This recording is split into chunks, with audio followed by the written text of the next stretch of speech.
It's yours? No, Your mother said she found it in your closet. I don't know. One of the guys must Must have what? Look, Dad, it's not Where mine. did you get it? Dad, Answer me. Who taught you how to do this stuff? You, all right? I learned it by watching you.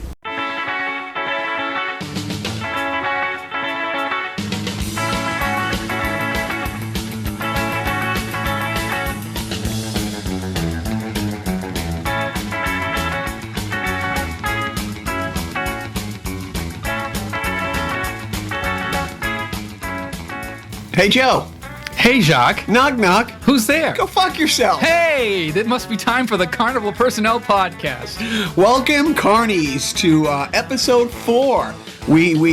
Joe had to flash the 4 because he knows, last time I counted to 11 in public, I got arrested for indecent exposure. Hey-o. Had to drop my pants. Yeah. Thanks for the follow-up. Just making sure. It is Father's Day, so happy Father's Day to yourself, Joe. Happy Father's Day to, I think, you? To me, Yeah. And all our pals out there who are dads, and to all our pals out there who have dads. Joe and I, we didn't plan this, but who's your favorite TV dad? I would say, hey. No. Too soon? No. Right. I don't think that'll ever be too soon. My favorite TV dad, oh, man, it's got to be, honestly, Homer Simpson. See, it's funny because my boys go from loving him to thinking he's horrible. And it's really funny because one day their mom was explaining, what year was it that Homer Simpson was like Time Life's wrote it like best dad on TV. And one of the big things is how much time he spends with them. He's not always the best influence, right, but he was very present. Right. Yeah. I remember the line, Dad, your half-assed overparenting is a lot scarier than your half-assed underparenting. I would say, I'm not sure who my favorite sitcom parent is, but I've admitted this a number of times, so why don't I put it out there to the 3 people who listen. For better or worse, I think the parent that I've been most influenced, or the father I've been most influenced in TV history, Red Foreman from that 70s show.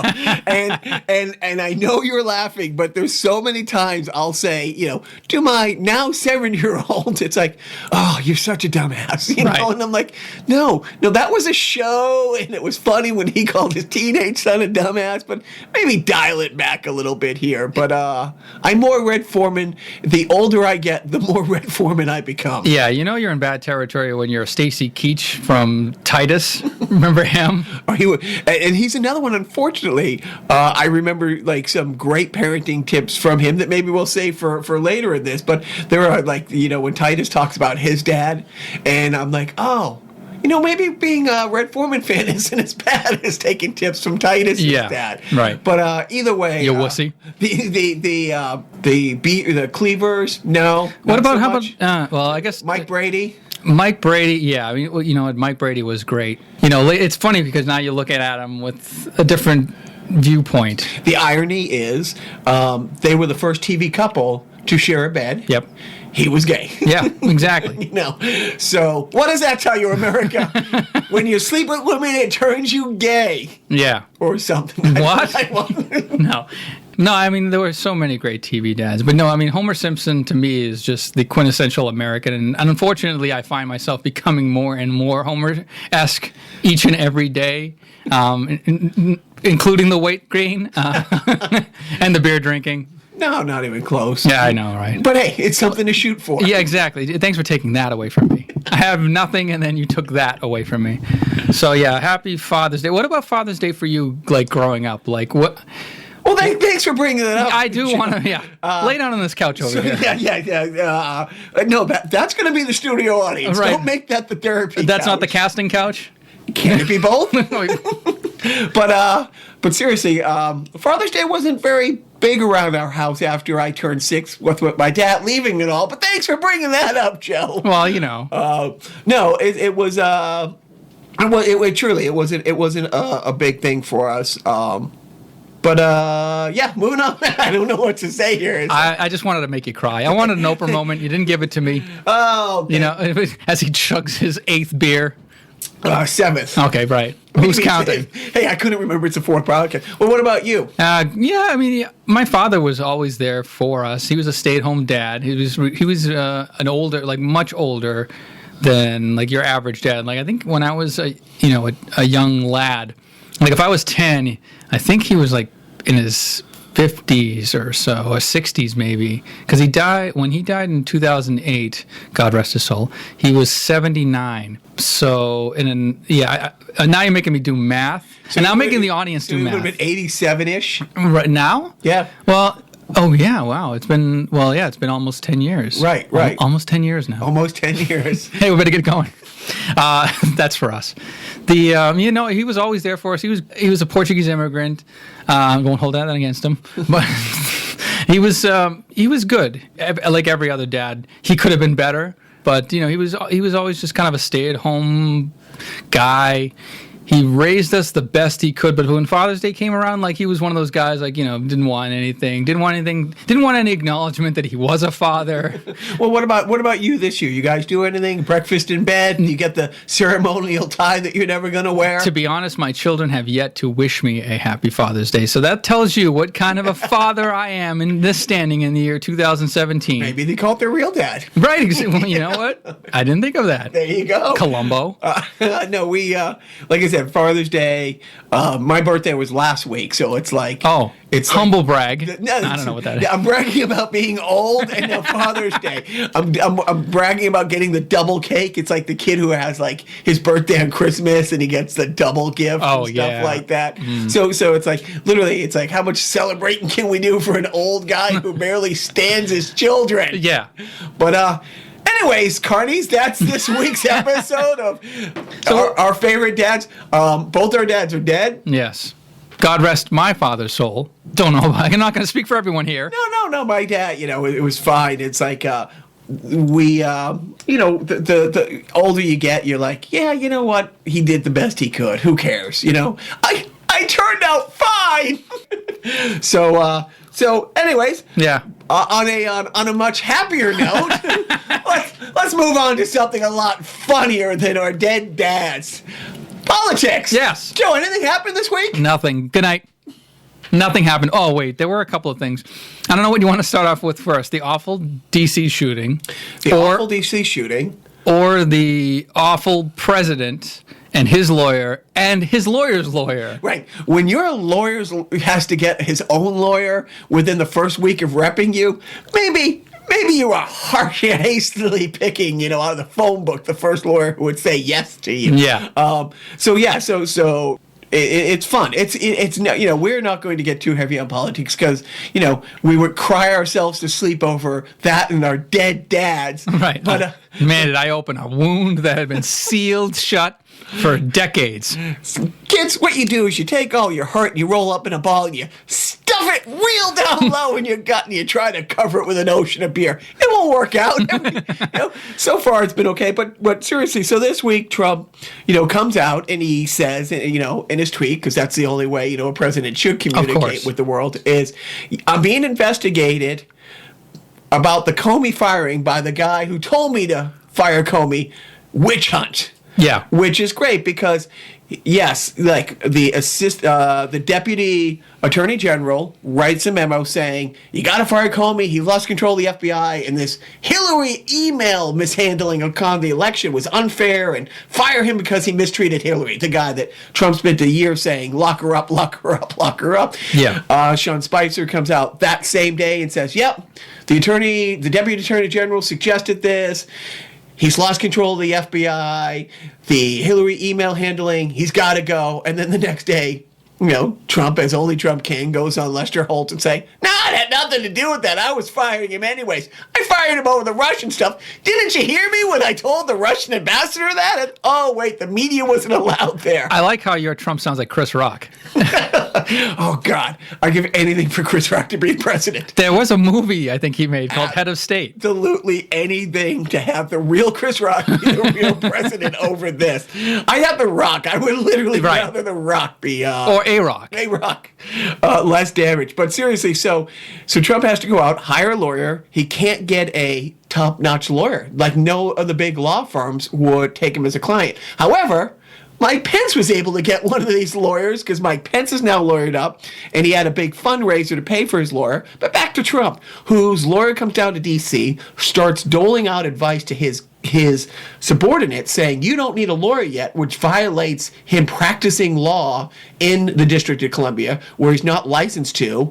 And now Trump's lawyer has to get a lawyer to handle the charges about him practicing law in the District of Columbia. Had he gone down and just talked to Trump, that's a attorney-client thing. But the fact that he was doling out legal advice to the staffers violates that. So now Trump's lawyer has to get a lawyer, and I wish we were funny enough to make this up. Like, I wish we could have written this into a script 5 years Is the ago. lawyer's name Saul Goodman? They should, they should have called a TV lawyer. Yeah. They should have called Lockwell. Lockwell would have come in. For those of you who listen. That was Lookwell, and he was a detective. So the joke was gone. No. Sorry. Could he do any worse? No. Could Lookwell come in and do any worse? Right. So moving on to the shooter. Before we talk about the awful shooting that everybody's been focused on this week, and of course we're talking the 155th mass shooting of calendar year 2017 in San Francisco, where the worker went, oh wait, that was later in the same day. Let's talk about the 154th mass shooting of the year at the GOP baseball practice at 7 in the morning. But who's counting? So Joe and I will say this right out. You might have picked up on this. Not a big fan of the president. No. Not a big fan of the GOP in general. Tree-hugging, whiny liberals. I think that's pretty fair to say. Actually, fuck the trees. If they have a nice nut. Anyway. I'm a moderate, okay? So he's a moderate. I'm the vegetarian, tree-eating, whiny liberal. I get all that. At the same time, we're anti-gun guys. No matter how much you don't like anybody, we try to, not shoot anybody. We're not big Bible thumpers. We're not, proselytizing that. But we're saying maybe there's better ways to protest. Protest. Right. Do a really shitty podcast where you get together with your buddy in his basement and you complain about things. You can fight back in your own way, 1,000 of ways that don't have anything to do with physical violence and being a chicken shit who shoots somebody unarmed from hundreds of yards away. Yeah. And seriously, as much as we don't like a lot of people on that side, we would never wish violence of any type. No, we just want them to go away. We want them to go away, right? Is there there are portals in all of these superhero movies? Is there a portal for these guys? Phantom Zone. If we could send them to the Phantom Zone, please, yes. But any entrepreneurs out there that want to develop a GOP Phantom Zone, please. We're going to do a Kickstarter. But we will also say it is wrong to blame a victim or victim shame in any way. No buts. However, the sheer irony of the situation where the majority whip who got shot and is still in better condition, but is going to be in some trouble for a while physically. He has voted against every legislation for gay rights. He's a rabid anti-gay rights person. He signed legislation this year repealing Obama's ruling on mentally ill people being allowed to get military-grade weapons. So it is not his fault. We do not wish that this happened. But the irony that a guy who was shot by somebody with mental illness, that he went out of his way to make sure that that guy could get a military-grade weapon, and he was saved, his life was saved by an African-American lesbian. Say that again. But the Capitol Police who saved his life, who shot the shooter, was a married lesbian black person, and this guy has railed against everything that woman is. Yeah, by the way, we should just say for posterity that guy that we're talking about that was shot, the victim, yeah, right. Steve Scalise. Steve Scalise. But I never want to mention the shooters because it gives them credibility, it gives them a little more fame and notoriety, and that's what a lot of them look for. Yeah. And it's sad. That was the 154th mass shooting of this year, and a mass shooting is 2 or more people. It doesn't count the 90 other people that are shot every day in the country. And it was just hours later that we had our 155th mass shooting with the UPS, the ex-employee from UPS who had an overtime grudge, who went in and shot his supervisor and 2 other people before he was shot. That brings me back. Honestly, like those are when mass shootings were mass shootings. Remember when guys remember going postal? Yeah.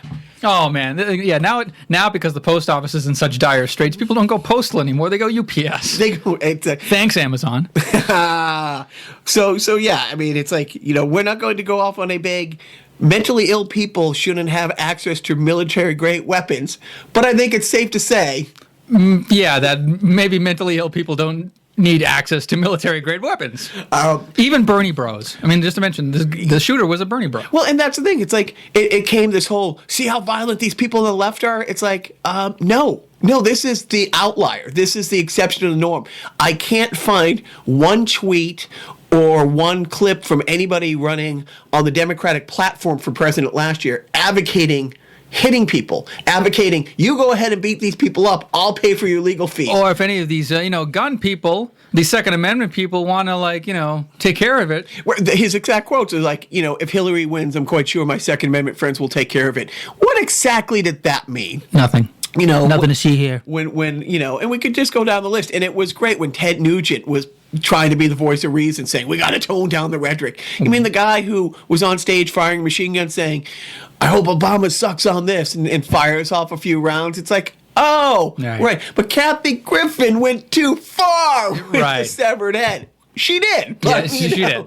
But that's the thing. It's like when they're saying, see the left and they got to tone down the rhetoric and all this hate speech. Yeah, and by the way, the Bernie bro reaction from Bernie Sanders was like, instant and just denounced. Yeah. And still, I mean, you want to go back a year when people were asking Trump to come out and, hey, could you denounce all these white supremacists who are saying they finally have a voice and you're now their leader, and it gives them the credence to come out of the shadows, and he wouldn't denounce, these white supremacists. Not only would he not denounce them, he fucking retweeted a lot of those messages. Yeah, there was that one guy who had like 68 followers, which we someday hope to have 68 followers, to be honest. Follow us at Carnival Podcast on Twitter and Facebook. And we go on. And YouTube and iTunes and Google Music Play. Right, back to the horrific news. But he did. He retweeted this person who goes from having 68 followers to being retweeted to 20 million people. It gave him a voice and a platform that guy would have never imagined. And it was just complete hate speech, which we'll save that for another day. I don't understand how hate speech is legal. Right, and by the way, in case you're offended by Donald Trump, just maybe pray one day he'll block you. He'll block you. Yeah, so you won't have to see that hate speech ever again. Then that's a whole other story. Well, speaking of tweets, you saw the awful tweet that the mayor of London. What's that? The mayor of London. Uh-huh. Podcast tip number 21. Eating peanuts while doing a podcast. Peanuts. Wait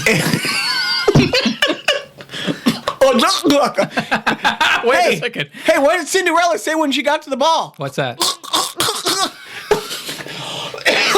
I blame you. Anyways, but the London mayor, upon hearing of this awful attack in D.C. in Trump's backyard, came right out and had the opportunity to say, our thoughts are with the people of D.C. and the community, and he went the exact opposite way. No, he went the exact way everybody else in the world would go. He went the normal way. He didn't. Oh, this is a good opportunity to attack the mayor or the president in that case, or for being weak. Right? Because this happened in his backyard. Yeah. So that was awful. We'll call that This Week in Awful. I don't know. So on a happier note, Joe, what time is it? I don't have my watch on. Looks by the old clock on the wall that it's time for everybody's favorite Carnival Personnel podcast segment, Random Video Game Review of the Week. Woo!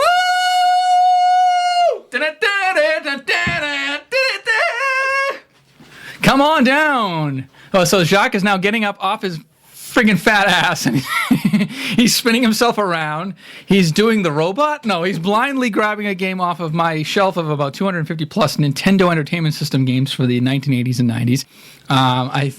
He's blowing on the cartridge ceremoniously, and he's not showing me what he pulled off the shelf. So now, it is now my obligation to look at the space on the shelf and see if I can guess which game he pulled off of it for me to review. And he pulled it from the bottom row, which is in the V's or the W's. And my eyesight's not too good. Is that the Queen of England over is there? that Bill Shakespeare over there? Dan, I would appreciate it if you would just shut your big yapper. I'm going to guess Wizards and Warriors. Oh, not even close. I'll give you a cryptic hint. No. Wampum? No, I will give you a cryptic hint. My right foot.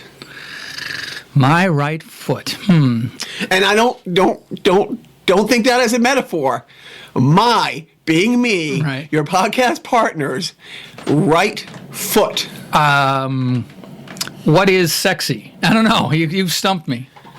It is. Oh, it's Wayne Gretzky Hockey for the Nintendo Entertainment System.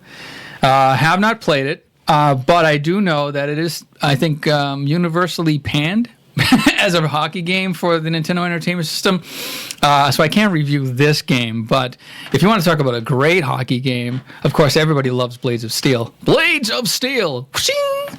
Everybody loves Blades of Steel. Of course, Jacques knows and loves Blades of Steel. He's shaking his head no, and then, he doesn't know what I'm talking about. Well, first of all, you didn't get the clue. I have a Wayne Gretzky's number 99 tattooed on my right foot. Right. For those of you who are really interested, I have Bobby Orr's number 4 on my left foot.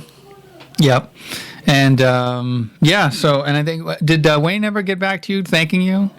Oh, he's a fan. Okay, He's good. a fan. Yeah. He's listening now. I've never met him, never talked to him, never been in the same room. You drove through his hometown, though. Yes, we did. We drove through his hometown. Yes, memories. Let's talk about that. Instead of game of the week? Yeah. Do we want to do, you want me to grab another? No, I mean, Wayne Gretzky hockey, we could just talk about Wayne Gretzky. Did you ever play it? No, and I think maybe once, and it was just not a very good hockey game. I mean, it was honestly like a lot of the games for the Nintendo Entertainment System weren't that good. Blades of Steel was great because it had like the sound samples and it was fast paced. You know, every time you make a pass, it would go, makes a pass. But what's that? I wanted to see which one it was because there's a couple on here that I'm trying to figure out. Oh, it's Wayne Gretzky hockey for the NES. You type in Wayne Gretzky hockey NES. He's looking. Oh, this is also the ceremonial part of the podcast where he now looks up the value on eBay, and then if I can guess what it would go for on eBay. And I think if I get it right, I win my own cart back. I think that's it. Like he won't run it over with his car on his way out. So I'm just going to vamp while he looks for it painstakingly on eBay. A great website. What do we think? Well, my particular copy has Wayne Gretzky's head. Like it looks like it's been erased from existence because the label has been scratched off entirely. So this cart would probably go for maybe like $2. I'm going to guess it's $2. Double that. That is a whopping $4. Wow. Now you got to add $3.50 for shipping. Yeah. No, I don't, because I have it. You being all those who are like, wow, that sounds like a really crappy game that Joe gave. If he had 3 thumbs, he would have given 3 thumbs down to. I think I'm going to go on eBay and get it. Yeah, right. So but I couldn't not recommend that game more. Wayne Gretzky hockey for the NES, kind of underwhelming. You know, there's a lot of those licensed NES games, you know, that some of them are great. Like Danny Sullivan's Indie Heat. Some of them are not great, like Wayne Gretzky hockey. So unfortunately, fans, this was kind of a dud. But let me cheer you up. If you were to buy, say if you were around in the late 80s and you said to your parents, hey, Mom and Dad, I have this new Nintendo Entertainment System, and I would really love a shitty hockey game to go with it. Where would you go? You'd probably go here. I like the way we're gonna make your day. We'd like to make Zaire your store. Zaire knows when you come in for an advertised item, you want to find that item. So we're going to try to keep our shelves stocked. Come along and say that Zaire. If we have to give you a rain check, we'll give you an extra 10% off when you come in to pick it up. We'd like to make Zaire your store. They were all out, right? Ta-da! We'd like to make Zaire your store. I just made Zaire my store. Make Zaire your store today or 20 years ago? Zaire. So Jacques never actually seen a Zaire in his life, and he grew up in Massachusetts. Right, but we were more of a Bradley's family. Yeah, all right. Well, there was a Zaire near me. I grew up closer to Boston, and there was one in Wellington Circle, which is still there now in Medford, Massachusetts. And right now there's a Stop and Shop there that's very popular. But Zaire was bought out by Ames in the, I think, early 90s.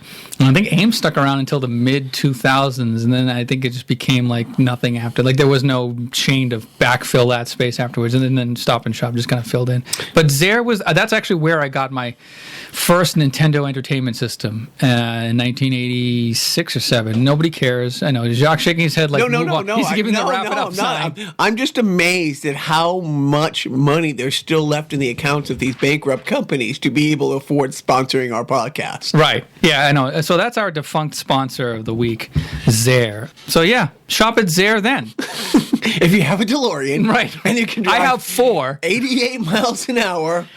Yeah, don't forget the plutonium. And the clock tower. Right. Well, the clock tower is only necessary if you don't have the plutonium, silly. Everybody knows that. You're embarrassing me. All right, so you want to introduce our next segment? I do want to introduce segment? our next segment. We are calling this Second Guess. Unless you're older than Joe and I, you might remember or might not remember a little game show called Name That Tune. Yes. This is a bastardized, really bad podcast version of Name That Tune, where this case, I'm going to be playing clips from Joe's beloved Heroes catalog, Weird Al Yankovic. Yeah, and I have all of his studio albums, including like box set, and I don't know if I'm probably going to get the new rarities, medium rarities coming out, I think, this summer from Weird Al Yankovic, which is a compilation of all of his one-off songs that weren't included on studio albums. But what I've compiled here, since we're in the spirit of fair use, I'm not going to allow more than 1 second of any Weird Al song to be played. Based on the 1 second, the very first second, I cut out all the silence beforehand, so it's literally like the very first note to the 1 second mark. I'm going to guess from a random playlist. Chuck's going to hit shuffle on this playlist that's hooked up to my iPad, and then I'm just going to guess as quickly as I can what that song is. And then you at home play along. And I know there's Weird Al fans out there, god damn it. And he's actually become more popular as the years have gone on. Like, I think his last tour sold out everywhere, and I regret not seeing him live again when he came to the Wilbur last year, although our friend Jim did go. Oh. Yeah. I didn't know Jim was a Weird Al guy. Oh, I made him a Weird Al guy, and I made you a Weird Al guy. You did? I'm like the missionary for Weird Al. Like, you know, I think I'm going to Uganda next year or two.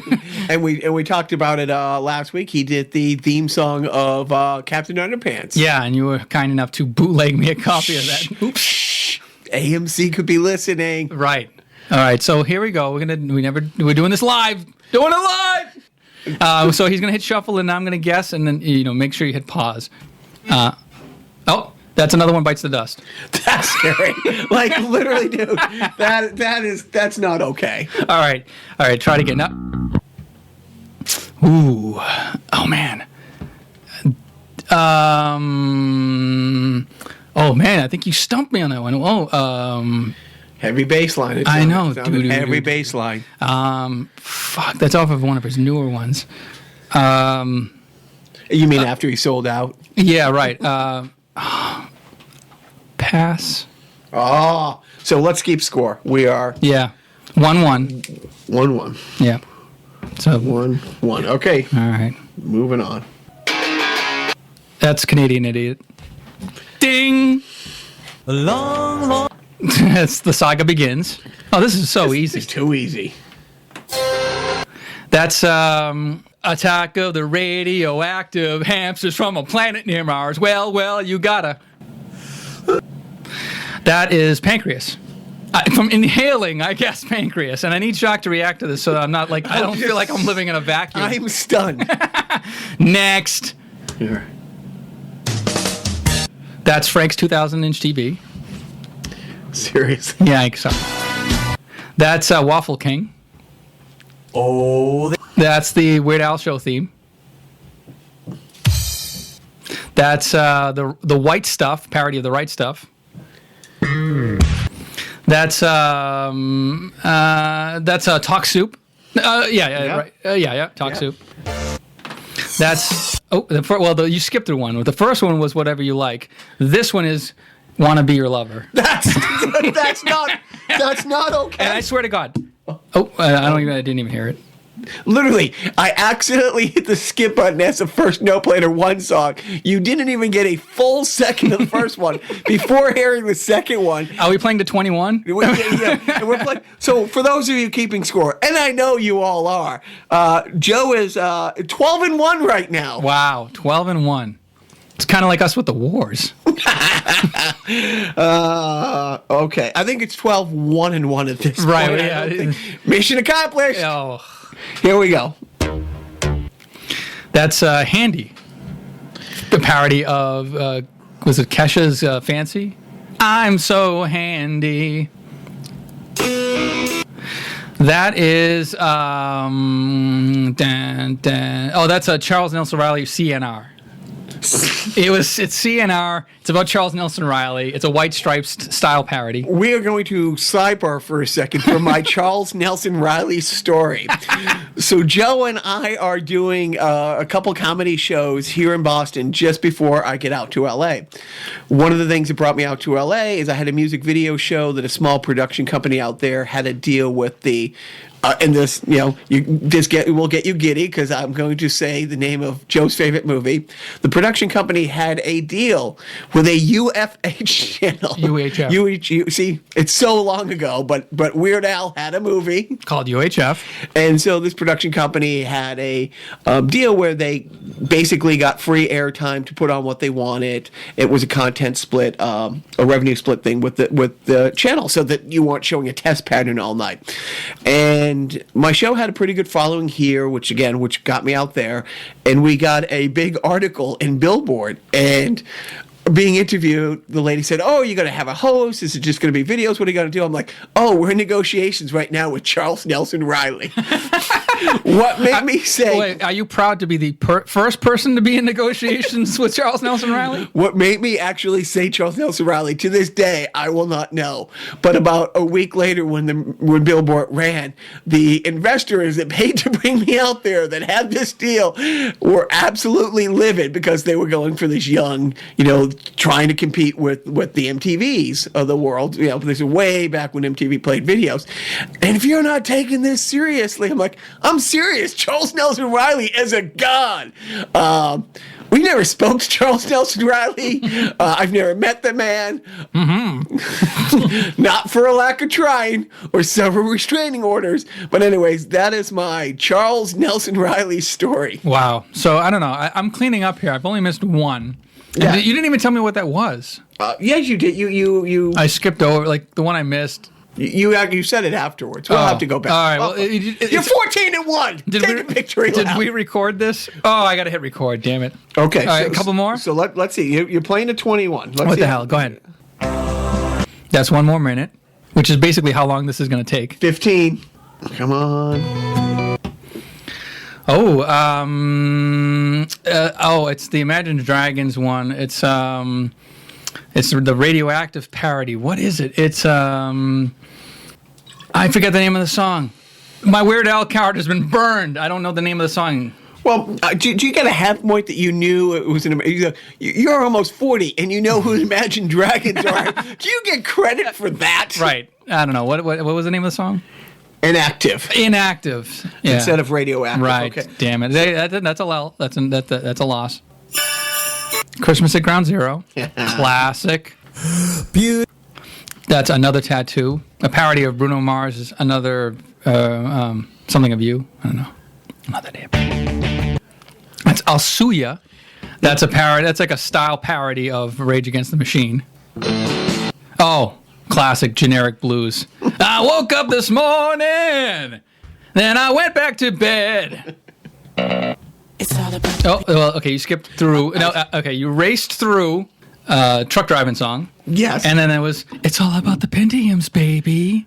That brings us to 21. It took you 23 tries to get to 21 songs. You get a half for the interactive one. Yeah. But that is simultaneously impressive and a cry for help a little bit. In the vein of the game show and the Weird Al theme, I'm just going to recite now the Don Pardo rant of I Lost on Jeopardy.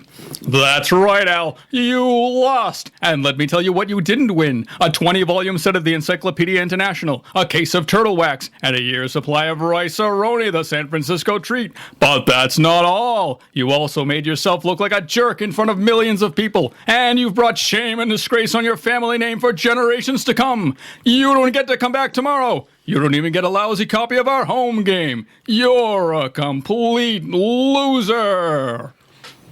Again. Ladies, stay back. Where's my stick to beat them aback with? So people in the 40, Don Pardo was the voice of Saturday Night Live and many. He died a couple of years ago. People know Don Pardo. The thing that I do, and we've talked about this the last time Al came up, surprise, is the range of stuff. For, when you're like, oh, it's a parody of a Kesha song. The only thing I know about Kesha is that she has a $sign in her name. And that Jerry Seinfeld denied her. Seinfeld Three hugs. 3 hugs. And I'm not the biggest Jerry Seinfeld fan, but good for you. Yeah, right. Good for you. Good on you, Jerry. Yeah, That's the way to stay hip. And then afterwards you hear it's like, who was she? Right. I didn't know who that was. Who are these pop stars? And it was great that they had a Rage Against that Weird Al has a Rage Against the Machine thing. And we won't get back into politics except for the last election cycle when Paul Ryan was running. He walked out on the stage to Rage Against the Machine music. He loves Rage Against the Machine. He says he works out with it every day, to which the people from Rage Against the Machine sent him a cease and desist saying, have you heard our lyrics? Right. You are the machine. Right. They flat out said, you are the machine. You are everything that we are raging against. You cannot use our music anymore. And that's the thing. It's like if you've ever listened to Rage for like one song, it doesn't matter what song it is. Killing in the Name of, for instance. Yeah. They talk about, basically the man dismantling the system and holding everybody else down. Yeah. Which the guy who says he's been dreaming about dismantling Medicare since doing keg stands at college, now the Speaker of the House qualifies as being the machine. Yep. So that was our debut of Second Guess with Weird Al. If you like it, please comment on our Facebook page. Tell us how much you loved that segment and that you didn't fast forward through it or just turn off your computer or listening device or threw it out the window in a fit of rage. Joe has suggested maybe one week we do it with one of my favorite bands. No. Why not? I love Buffalo Tom. I love the Pixies. I love Dan Cray. Yeah. Oh, yeah, Dan Cray. We love Dan Cray. And I love Dan Cray's music. Yeah. I don't think I could get 21 out of 23 with 1 second. I would have to have at least... You want to do it with like Beatles or something? No, it doesn't matter the band. I would need at least 2. I wouldn't need 1. I guess I'm the only one playing this game. No, I will try. But dude, you... when The Daily Show started, it was not Jon Stewart who started it. It's Craig Kilburn. And he had 5 questions at the end of every show. Right, with the guest of the day. And the first person to ever get 5 was Bill Murray.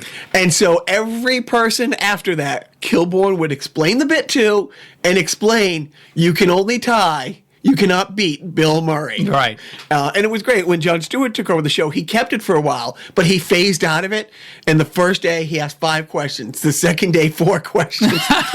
he paid tribute to Craig Kilborn, didn't want to steal his bit, knew it was popular, but we're going to phase out of it. Yeah. The point is, you can only tie Bill Murray. You can't beat him. I will never get, and I mean this in all sincerity, I wish I loved anything as much as you love Weird Al. Yeah. I don't love porn that much.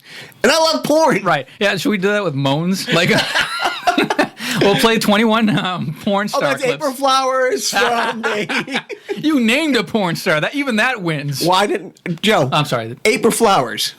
Right. Brings me... April Flowers. Yeah. Am I supposed to... Beethoven's Fifth Symphony. Yahtzee. I don't know what I'm supposed to say. Leopold. Oh, Oh, okay. That's an way inside baseball. That's a bit inside. We might post that. So Joe and I did one of the many sketch shows that Joe and I did. We had a show that did very well, and by our standards, and we had a bunch of people who come from the adult entertainment industry to do our tribute to Benny Hill. So 16 years ago? That was 99. 99. 2000. 18 years ago. So she's probably dead. Right. Right, by porn standards. Would be my guess. Right. But we had a lot of adult film stars come and do our stupid sketch show that was all teenage jokes, and it was our tribute to Benny Hill. So that's the real reason I threw that out that there. reminds us that our next sideshow should be a tribute to Benny Hill.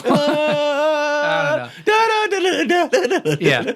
We chase us around the little studio here. Yes, I mentioned Sideshow because in case you haven't heard yet or haven't seen in your stream on iTunes or on Google Play or whatever, we have a new Sideshow segment where we every Thursday or every other Thursday or whenever we can feel like it, we'll do like a laser-focused show about a particular topic. In our debut one, which came out to rave review.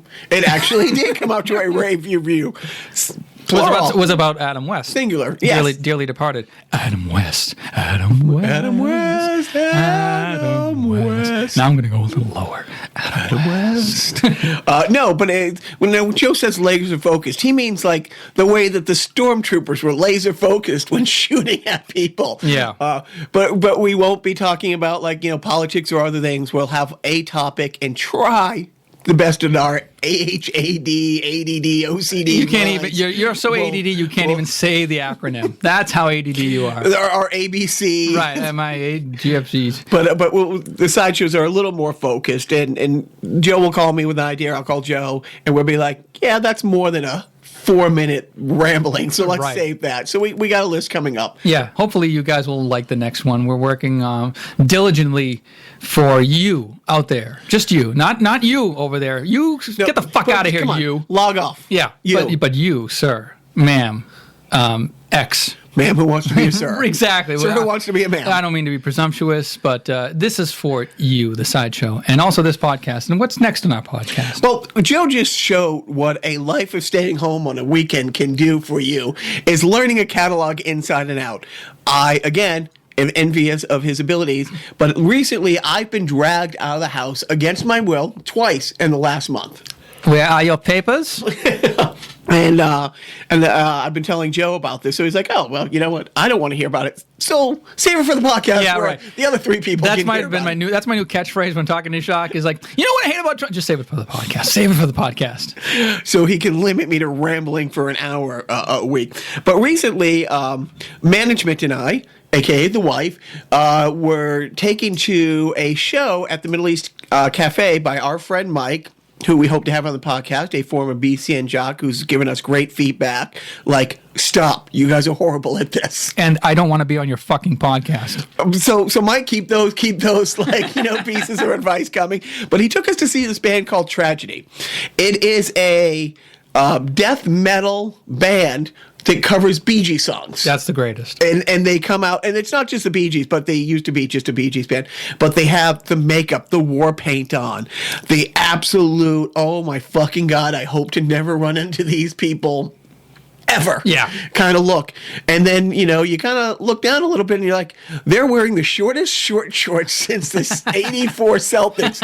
And they're glittering like solid gold dancers. Solid gold. For anyone under 40, solid gold dancers. Was a TV. Anyways, and they do. And their banter is hilarious. Like, one guy has this big, mean, spike-looking bracelet. And one of the guys like, oh, that bracelet's awesome, man. Where you get it? Oh, I got it at the Ren Fair. What's the Ren Fair? Oh, that's a place where they pretend they don't know what Star Wars is. Did you get that one down in Plymouth? No. Well, what Ren Fair did you get it at? In Africa. Boom. Bust into Toto's Africa. Yeah. Toto, for anybody under 40. Is okay, listen. We get it. We're old. You're not that old. I will be 40 this year. Wow. So, yeah. This calendar year. Yeah, like in August. Wow. Man. That's right. So, waiting for the big... Death? Yes.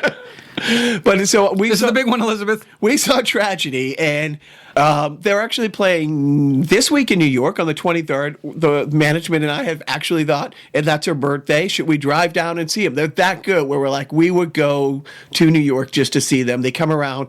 Could not suggest that more. The other thing that I've been dragged to that I tried, I bought Joe a ticket. I tried to get him out to it. By the way, I brought this to his attention. And then when I later read further into it, because I saw it on the surface, I was like, oh, this is something that Jacques would be interested in. I forwarded him the link. And then I read the link. I saw it and I was like, oh, yeah, I think I'll pass. This looks a little lame, but maybe Jacques can extrapolate. So in LA, we would see these really weird things that turned out great, like Point Break Live, where they did Point Break in front of a live audience for 100 people, and it was hilarious, where they would randomly pull somebody out of the crowd to play Keanu Reeves' role, the joke being anybody can be Keanu Reeves in a movie. Except John Wick. But, ooh, yeah, he's awesome in that. But we did just see Star Wars, the Burlesque show. What was the theater? It was a small theater in It was at the Rockwell, which was formerly Jimmy Tingle's in Somerville. And it was great. It was, the performers were giving it their all. In burlesque, for those who don't know, it's the 1950s way of saying stripped down to the pasties on both the men and women. Yeah. So think for you musical nuts out there, think the movie and musical Gypsy. Or the musical movie Burlesque. Right. There's that too. Oh, wait, this is me walking away. Joe, come back. I'm back. No one ever. But You're going to make me cry on Father's Day. You made me cry. Oh, well, hey, let's talk about our dead dads again. Joe's dad died in 2008. No. Yes. I don't remember when we pulled the plug. I just know that's the last time I ever had to go to Buffalo. No offense if anybody accidentally from Buffalo ever hears that. A fantastic city to have been from. Right. Not to return What to. do you call a pretty woman in Buffalo? What? Tourist. Hey-oh. Lost. A hostage. I can keep going. But seriously, so we saw Star Wars Burlesque, and it was a fun night out. It was watching a train wreck, but in a good train wreck way. The music was great. Always the comedian kind of narrating the show was hilarious. But what were people dressed as? Everything. They went through the whole, so far, 8 Star Wars movies of characters. Yep, and you're counting Rogue One. And unfortunately, what is the right way to say this? I remember when I came out to my parents when I chose to be straight, and most of the performers who were males they're much more attractive males stripping than females. And I'm thinking, maybe I made the wrong choice here, because I'm not sure the Han Solo I wouldn't go home with before the Jabba the Hutt. Right. Okay. And by Jabba the Hutt, I mean they had a person who played Jabba the Hutt who, Precious would love to, it's like that person looked at Precious and said, I wish I could get down to that. Yes. So I suggest leaving the house, supporting local art, supporting bands like Tragedy if they come back to Boston or wherever you might accidentally be hearing us. Check them out. I don't know their website, but I mean, I'm quite sure Google, it's worth the Google. Any slave Leias? Will there ever be a if you went to a second grade pageant with a Star Wars show, I guarantee you there will be a slave Leia. It doesn't, we're both Comic-Con people, and, I think if you polled the Comic-Con crowd, Slave Leia is probably, this year is probably Harley Quinn, but Slave Leia all time. Now, speaking of slaves. Yes, see how I segue? I set that up for you to knock down. That was a softball. Yeah, right. So slavery. Yeah. Look at the ups. No, that's wrong. No, those are the Fox News talking notes. Let's get rid of that. So what Jacques is fumbling to allude to is that there was a little slave rage on the internet lately this week, because Wheel of Fortune reran an episode from earlier this March, in which at the end of the episode where Pat Sajak and Vanna White stand in front of a video screen to do their kind of 30 seconds of banter, I call it, they usually have a theme behind them, whether it's America Week or Father's Day or Mother's Day or whatever. This one was Southern hospitality. And what made this one particularly rage-worthy is that the background image was that of a colonial plantation in which reenactors dressed as slaves, African-American slaves, mind you, Not Leia. Right. No, Okay. right. No slave Leia. No slave layers were harmed in the filming of this background image. It's a video image, so they're walking behind Pat and Vanna, and they're in the background, the distant, but they were noticeable, and people was with their camera phones can zoom in and go, "Hey, are those slaves behind Pat Sajak and Vanna White?" And so. The producers of Wheel of Fortune has since apologized and said that was from a 2005 shoot that we had done down in, I forget what state it was, but there was for Southern Hospitality Week, and they will never use the image again. And you know what? My unbiased opinion of the incident, good people who made an honest mistake. Now, it's hard. Forgive me, Joe. I believe in your unbiased opinion. You believe that. But it's hard to think that you're unbiased when it comes to Wheel of Fortune. Why is that? Well, let's see.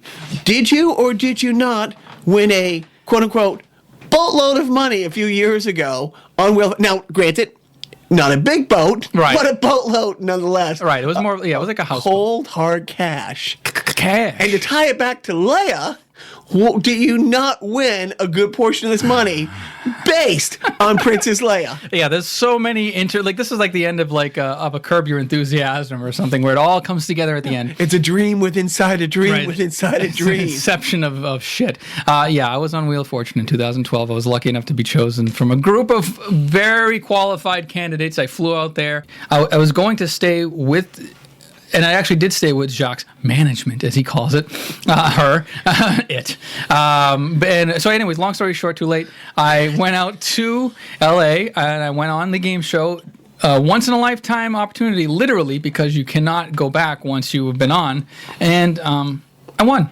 And I was the only person who win not only to get to the bonus round, lucky enough, but to win the bonus round. They tape 5 shows, or sometimes 6 shows, in one day. So, as a audience member, you have to sit and watch. If you're chosen for the Friday show beforehand, you have to sit in a special section of the audience and watch the previous episodes. And so they tape in order, Monday, Tuesday, Wednesday, Thursday, and then Friday rolls around, and then it's my turn. And I was the only one of that week to have won the grand prize. And what was the final question? The final puzzle? Well, the final puzzle was phrase. And there were a couple of odd, letters that were revealed. And Pat saying, "Now don't count this guy out. He's a pretty good puzzle solver. 30 seconds, good luck." And then immediately I said, "I would be delighted." And it's up on YouTube. Joe doesn't like it. He's still afraid that the Wheel of Fortune police are going to come and kick down his door. But it's great. It is up on YouTube. And the answer to the puzzle, Joe, was? I just said it. I would be delighted. I would be delighted. Yeah. And the Leia one that he was referring to in the main game, there was famous families or fictitious families or something like that. It was almost akin to that segment on Cheers with Cliff Clavin. What was it? Postal carrier Cliff Clavin and what was it? Zip codes. They had one of the categories. Right, the categories on Jeopardy. Yeah, and he was on Jeopardy, and he had all of these tailor-made categories towards him. This one was fictitious family, and the answer was Darth Vader, Luke Skywalker, and Princess Leia. Bam! And on that puzzle alone, I'm going to fucking brag. I don't give a shit. This isn't even a humble brag. I won over $10,000 in cash alone. Because of Princess Leia, tying it back to my seeing the Star Wars show. You're welcome. And it was great because I was out doing an NFL gig, and so Joe was staying, with the wife. And when the people rush the stage and hug when somebody wins, the whole family comes up. The only one in the studio audience with Joe was my wife. And Pat had this. He could kind of tell that I was this kind of Asperger's-y kind of guy that maybe didn't know that he was on a game show. But when your wife came running out to hug me, Pat Sajak says she's either really happy for him or he owes her a lot of money. So we're going to wrap this up with being Father's Day, our parenting tip of the week. Yeah. Joe, what do you got? My parenting tip of the week is Spend time with your kids so that on Father's Day they don't completely ignore you. Yes, I notice. I didn't think I gave a shit about Father's Day, and then you don't know what you got until it's not acknowledged. I'm going to add to that a little bit. Spend time with your family. Maybe do a family movie night. Sit down with the kids and play The Great Santini. Make them watch that movie and they say, you still like him an asshole, you little bastards? That could be your dad. And then just go and drink. Carnies, thank you so much for listening to episode number 4 of Carnival Personnel. Yep, and you can follow us on Facebook, Carnival Personnel, Carnival Podcast on Twitter. We have a YouTube page where you basically listen to this fucking episode again on YouTube. And, please leave comments, please leave likes, please share. Sharing is caring in our world. We're trying to get a pyramid scheme going. So if everybody who has accidentally listened to us, who don't hate us, get one friend, one family member, let's say you hate us. Share it with a Share it to somebody who you really hate and say, hey, these guys are great. You should like them. Yeah, right. We're going to go out with a song every week. Last week it was Dan Cray, Where You Been, one of my favorite songs, dancray.net. This week we're going to go out with Dan's song Tattoo, which one of my favorite lines in any of his songs is like, I tore the heart off my sleeve and carved it into my arm. A funny video on YouTube. So thank you for that. But it's very important that everybody out there do not forget. The face is from a photo of Moses, and there's a gun and some roses, and that's the Buddha from Rome. Yeah, it's Greek, and then the bottom part's Asian, and roughly translated, it says white boy go home. It's bold, brazen and permanent. It's the deepest of thoughts and the thinnest of scars. And it's more, so much more than an ornament. I tore the heart off my sleeve and carved it into my arm.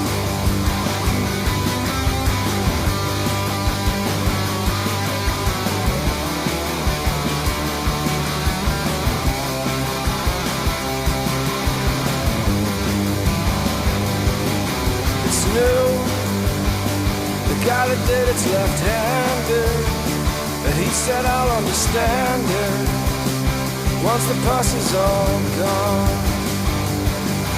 It's old and it's a little bit faded, but it's my first and my favorite. It says made in my mom. It's bold, brazen and permanent. It's what I truly believe. I'll get it filled in the fall. And it's more, so much more than an ornament. I'm all about no regrets. Didn't hurt much at all. It's bold, brazen and permanent. It's the deepest of thoughts, the thinnest of scars. And it's more, so much more than an ornament. I tore the heart off my sleeve and carved it into my arm.